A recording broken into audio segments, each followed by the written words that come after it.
Why does it say that she died in 2027?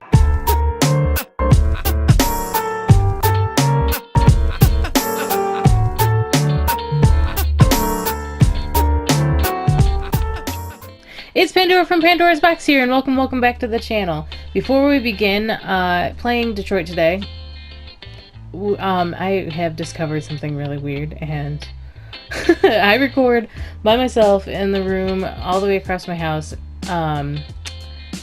and I'm easily spooked. This has to do with the game though, but it's like, it's still weird to me, because I was like, okay, so I record my videos, like, as much as possible, I'll record in a bulk session, so it's like the 4th video that I've recorded in a row for Detroit. And I just noticed this, but I took a long break. I went to get a snack, and I watched a couple of YouTube videos and got sucked in. So then I went back to look at the screen. I thought maybe my eyes were just playing tricks on me. If you look at the resume button here on the menu, it's flashing every so often, like glitching out, which is a really cool touch to the game. If I don't think that it was doing it at the beginning of the game, I'm gonna like go back and watch other people's Let's Plays to see if they even notice, but I think it has to do with like the software instability. We are playing Connor. It's so weird to me. I'm just afraid, like, by the time that I get to the end of the game, the menu's gonna do some like Doki Doki Literature Club type stuff. I don't know. Anyways, so we're back with Connor and Hank. I'm trying to recall what happened the last time we played Connor and Hank. We ended up going to the broadcast center to investigate the case with the broadcast that Marcus put out. So it was like I feel like it was technically the first case where we actually knew what was going on, because we played what happened before Connor got there. So the investigation was a little bit different. So Hank and Connor did their investigation, did what they needed to do, and then at the beginning Connor talked to Amanda, but what happened in that part was basically a lead up to eventually in Marcus's part, because I was very apprehensive about Marcus's part. So I'm trying to like gather my thoughts right now. A lot did happen. It was technically the last part, yesterday's part, or whenever I upload this, because you know my schedule's crazy. Marcus ended up destroying one of the stores in Detroit, the Android stores, and got a whole bunch of new followers. They tagged the town square. I'm pretty sure it was the square where Marcus went to go get paint for... Sorry, I literally just cut out like a minute's worth of me trying to look up the name of the man that Marcus was helping out at the beginning of the game. Carl. I'm so, like, I don't know what's going on. I think I've just been recording too much. I have no idea what's going on. I'm like, have lost my ability to remember characters in this game. So we were talking about how, like, the square that he overthrew, basically, not overthrew, but like tagged and everything, claimed as their own property, if that's how you want to put it. That's where he got the paint for Carl at Bellini Paints. I remember the name of the paint store, but I didn't remember Carl's name. I knew it started with a C. But anyways, guys, so he went to go get the paint, and I'm fairly certain that it was at that square. I'm just like trying to piece together like where this is going as far as like, because like I told you guys before in another episode, I kind of know what's going to happen. I keep telling you like every episode, okay, I think this is the episode where I kind of know what's going to happen. So I'm just like trying to connect things in my own head while you guys are probably like, okay, like where is she going with this? Nowhere apparently, because I can't really think of the tie-in for him choosing like that as the first store, other than maybe it was the closest. I don't know if it was significant in any other way other than it was a familiar location for us. But I know that Connor is going to be involved with the Marcus case, obviously, because that's what the whole chapter was leading up to that. So Connor finally learns about Marcus, basically. We pretty much failed that mission, though, because he went to go question 3 androids, and he couldn't find a deviant out of them that would have possibly, like, let Marcus through. I don't know if there actually was a deviant, or if we, you know, did what we were supposed to do, in a sense of the word. Like, I don't know if the other options would have been to falsely accuse, or, I don't know, because there's 2 other options. Again, trying to link things into my head, it's not that important while we're about to play this. So anyways, guys, let's get into it before I get too deep into it. Oh my goodness.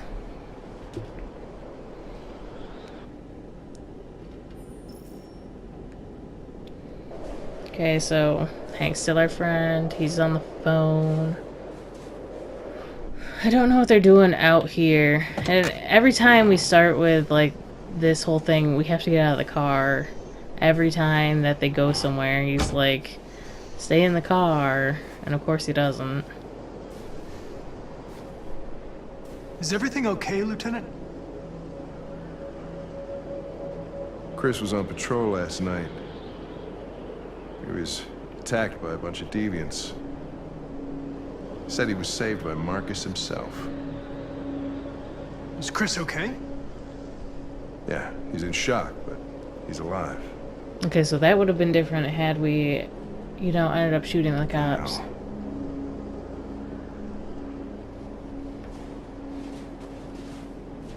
What's KAMSKI? Instinct, lead? I have a bad feeling, Lieutenant.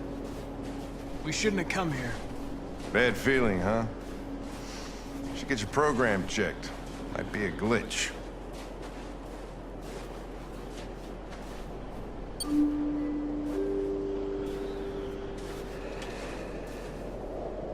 Just a house? This is a nice house.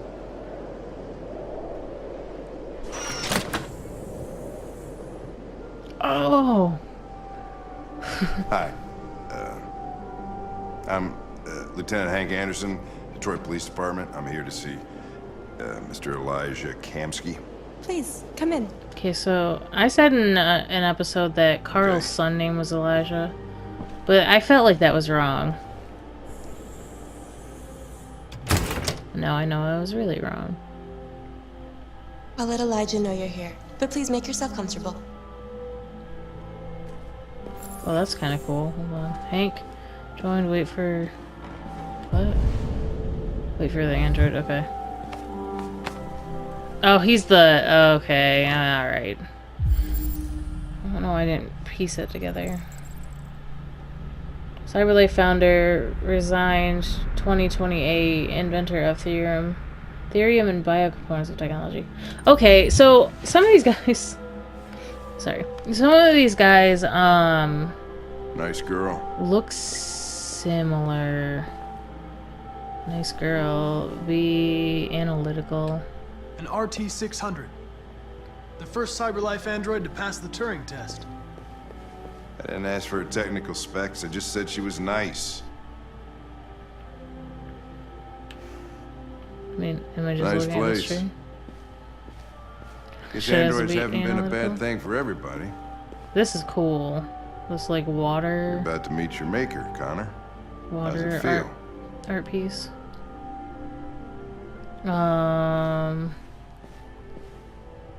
Indifferent. It doesn't raise any existential questions. If that's what you mean. Sometimes I wish I could meet my creator. You're face to face. Doesn't have a good I'd have a relationship with couple his of dad. things I'd want to tell him. I mean, that. Why does that surprise me? It shouldn't surprise me. It is cool though that he is going to meet. Amanda. Yeah. She was born...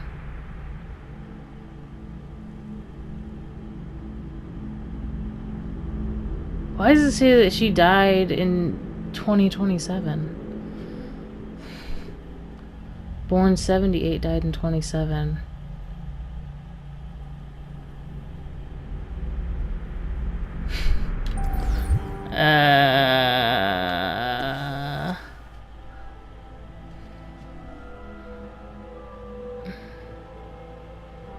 Again, like I always do, I will show you guys the pages, and if you want to read them, you can pause.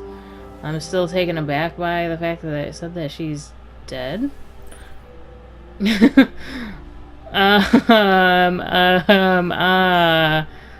okay?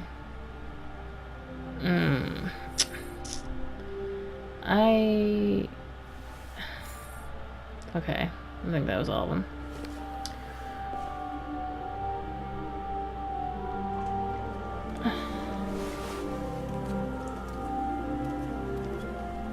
Elijah will see you now. If I wasn't all flustered at the beginning of this video, I am now. Okay, so I'm thinking that my actual problem right now, other than the fact that I'm a bit tired, is that KAMSKI? I played several of these episodes in a row, and the more you play this game, the more there is to the game. The smallest things now are tripping me up. The whole... His pool's red.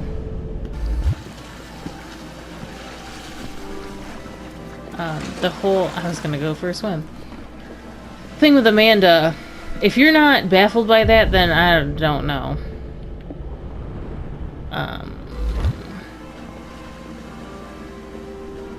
What?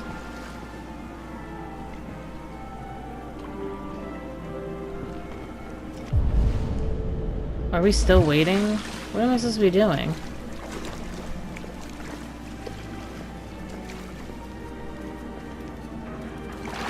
Oh, okay.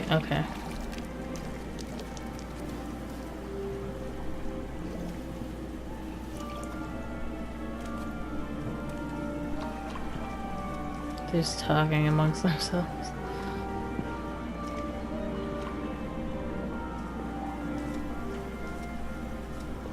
I'm Lieutenant Anderson. This is Connor. What can I do for you, Lieutenant? Sir, we're investigating deviants. I know you left CyberLife years ago, but I was hoping you'd be able to tell us something we don't know. Yeah, like, why did he leave CyberLife? Obviously he knew something was gonna go down. Deviants. Fascinating, aren't they? Perfect beings with infinite intelligence. And now they have free will. Machines are so superior to us. Confrontation was inevitable. Humanity's greatest achievement threatens to be its downfall. Isn't it ironic?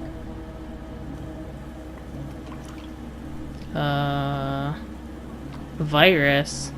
Deviancy seems to spread, like some kind of virus. I thought you might know something about that. All ideas of viruses that spread like epidemics.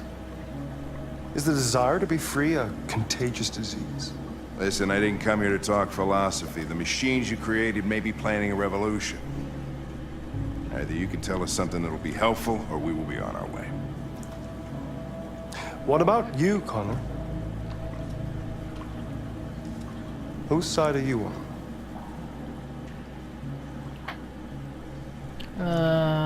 Direct. I'm on the human side, of course.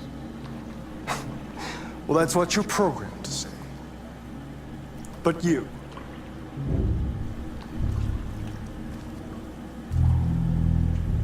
What do you really want? Okay, he's challenging him now. I mean, I want him to say Connor, but I don't want anything. I don't, you know, I know that we're going to have him join the revolution, Oh, yeah? kind of-ish, I don't know. I'm sure you're familiar with the Turing test. Mere formality. Simple question of algorithms and computing capacity. What interests me is whether machines are capable of empathy. I call it the KAMSKI test. It's very simple, you'll see. Magnificent, isn't it? One of the first intelligent models developed by CyberLife. Young and beautiful forever. A flower that will never wither. What is it really? A piece of plastic imitating a human? Or a living being with a soul?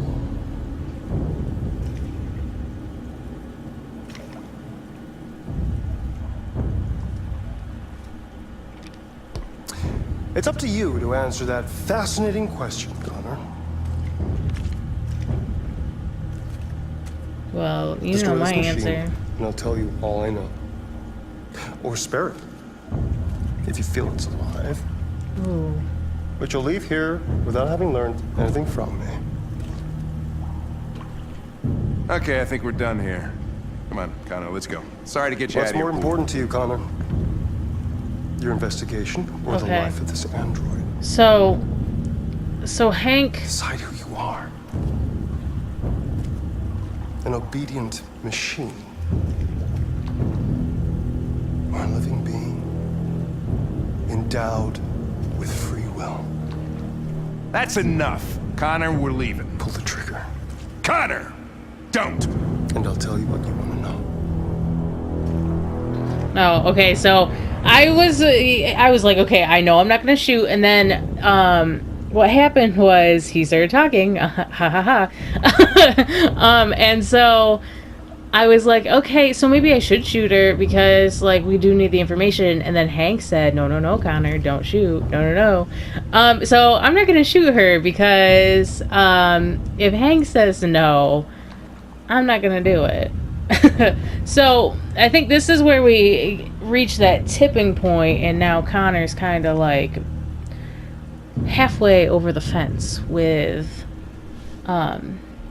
becoming a deviant himself, or this may be where he actually becomes a deviant. So we're not shooting her. Fascinating. CyberLife's last chance to save humanity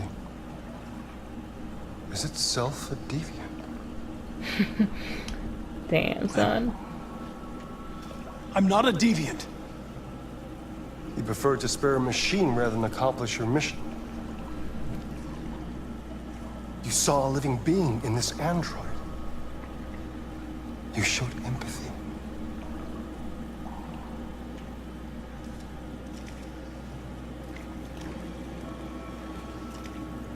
A war is coming. You'll have to choose your side. Will you betray your own people or stand up against your creators? What can be worse than having to choose between two evils?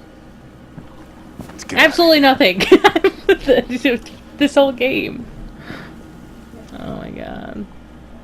By the way, I always leave an emergency exit in my programs. You never know.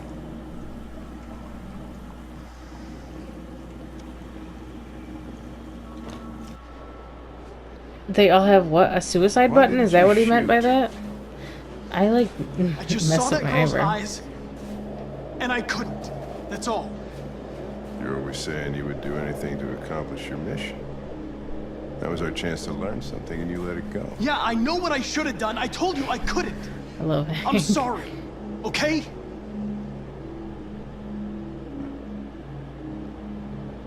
Well, maybe you did the right thing. Oh, yes. You see that big ass arrow in the corner? I don't know which way I should be pointing because I don't know. Oh, man. Oh, my God. All right. There's not too much to talk about. Other than the fact, like, there's a couple other options here after you, like, shoot or something. I wonder if, like, there's gonna be this whole thing with Hank where he's like, I can't believe you did that, and then you're gonna fight or whatever. I don't know. The cops spared in Capitol Park led us to learn that Chris survived. Is that correct? Oh, yeah. Okay. Got you. So there's two ways. this could have gone. Depending on, I think it was like what the last chapter, like I was talking about, investigating the roof and stuff like that, the broadcasting center. Cops buried in Capitol Park, and we learned Chris survived. So like then some linear stuff. We wait for. Okay, so this is where things got weird for me. We waited for KAMSKI. We analyzed the painting or the portrait. And we learned that Amanda died at some point, so I don't know what's going on there. I'm just gonna, before I get hung up on it, I'm gonna move along. We did the KAMSKI test, which must be something he did with his androids before. And if you remember, like me talking with back at the beginning about Kara actually being her own video game, and it was gonna be about this android that did feel like human emotions and stuff like that, and then they changed it to Detroit, where it was like this whole thing with the androids rather than one android feeling human emotion. This is kind of, the KAMSKI test is kind of the whole reason these androids feel emotion, whether, or like testing it out. So like when he worked at CyberLife, I'm sure he came up with this test to make sure that androids weren't feeling things. But then probably along his research and stuff like that, you heard the way he talked. He was very much like knew that his own invention, his own creation was going to overthrow us one day. Whether he felt like that like growing up or whatever, like I mean, I feel the same way, where machines are superior to us. So yeah, we're gonna have this stuff in the future. We are going to have. There's going to be a time where AIs are going to seem more intelligent than humans, because technically they are. Whether they're going to feel human emotion or not, who knows? Computers are capable of learning.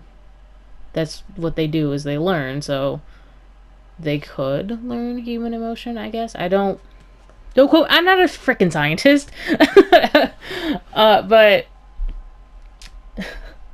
so we spared Chloe, and so we technically failed the KAMSKI test. I don't know if it's fail or pass.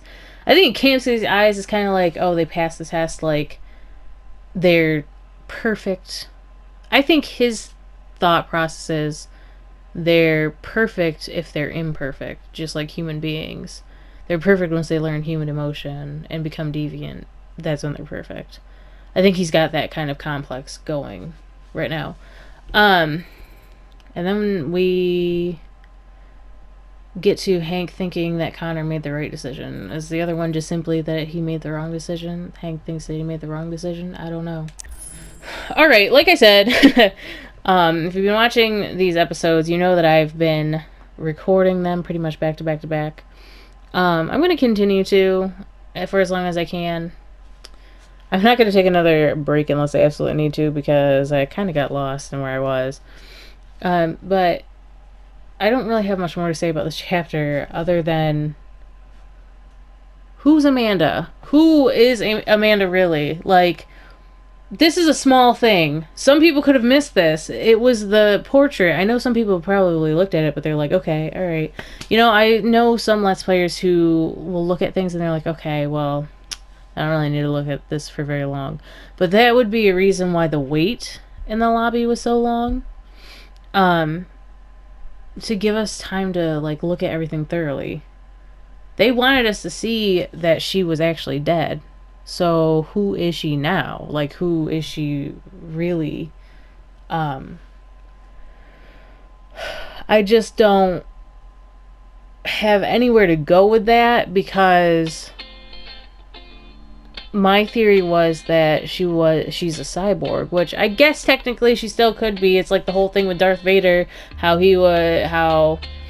no spoilers, even though Star Wars has been out forever, Anakin was burnt to a crisp, basically. He lost his arms and legs, and they brought him back to life with this suit, and he's technically a cyborg, I guess. Or just like a cyborg in general. I think the character Cyborg from Teen Titans is the same way. He wasn't born a cyborg. He had a freak accident that he would have either died or he became a cyborg. But I mean, that theory does hold up. But is that really what is going on here? I have no idea. I may be too hung up on this. It's just interests me that, like, it's a little factoid that is thrown in there, and Connor's also like, huh, Amanda. And I'm like, yeah, what about Amanda? Oh, she's dead? Oh, that's cool. It's great to learn, like, when the game's almost done. I know I'm, like, talking like crazy when it comes to stuff like this. It's cool to know that, like, all this stuff is happening. It's giving me context to the game where I'm like, wait a second, why is this happening all of a sudden? Like with anything, you love to have that kind of information keeping you on your toes for the next thing, and the game does that well.